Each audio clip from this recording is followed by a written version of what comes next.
कई राउंड की बैठक में नहीं बनी बात, अब लालू यादव लेंगे निर्णय।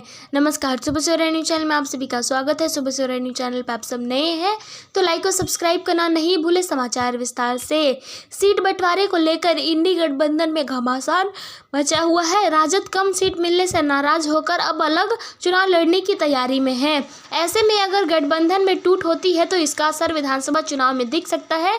गठबंधन बचाने को लेकर कई राउंड की बैठक भी हुई, लेकिन इस बैठक में कोई निष्कर्ष नहीं निकला है। अब राजद अपनी तैयारी में लग गया है। अकेले कैसे चुनावी अखाड़े में उतरना है, इसका फैसला राजद सुप्रीमो लालू प्रसाद यादव को करना है। दरअसल गठबंधन में दरार उस समय आई जब झारखंड में सीट बंटवारे को लेकर संयुक्त प्रेस कॉन्फ्रेंस में राजद को आमंत्रित नहीं किया गया, जबकि राजद के बड़े नेता 3 दिनों से रांची में जमे हैं। कांग्रेस और झामुमो में आपस में 70 सीट पर सहमति बना लिया। बाकी बची राजद और माले को 7-4 के फॉर्मूला पर चुनाव लड़ने को कहा, लेकिन राजद इस फैसले को सुनते ही आग बबूला हो गई।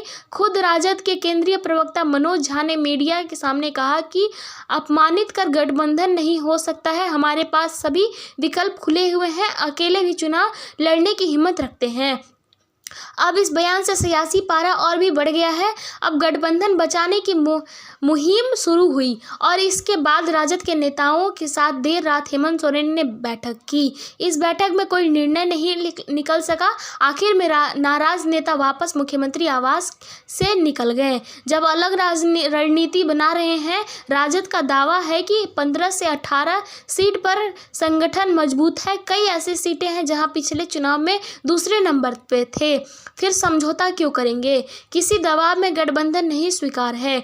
अब अगर देखें तो गठबंधन में दरार आई है जो कई सीट पर झामुमो कांग्रेस का समीकरण बिगाड़ सकते हैं। पलामू, चतरा और गोड्डा में कई ऐसे सीट हैं जहां राजद का जनाधार है। अलग अलग से चुनावी अखाड़े में उतरते हैं तो इसका साफ है कि वोट बिखरेगा। इसका फायदा भाजपा को होगा। अब देखना होगा कि आखिर अंतिम निर्णय क्या होने वाला है और चुनाव में क्या समीकरण बनेगा।